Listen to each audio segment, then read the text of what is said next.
Mga bro, may mainit na balita sa Philippine Navy.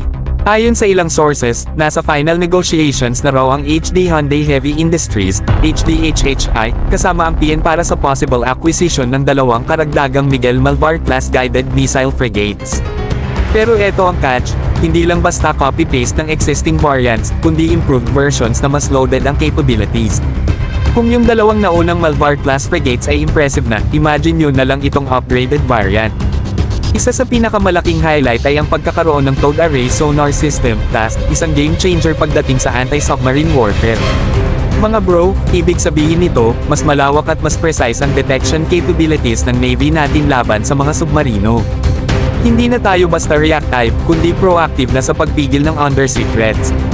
Bukod sa TASS, meron pang iba pang advanced systems na wala sa kasalukuyang variants. Although hindi pa nilalabas ang kompletong detalye, siguradong mas magiging deadly, mas capable, at mas competitive ang mga bagong barkong ito.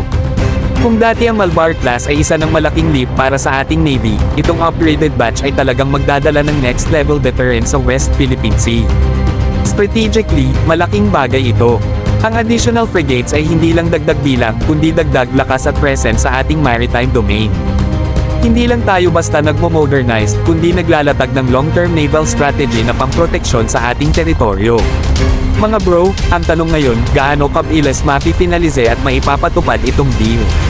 Kung mapapabilis ang proseso, in a few years lang ay makikita natin ang dalawa pang modern guided missile frigates na proudly naglalayag dala ang bandila ng Pilipinas.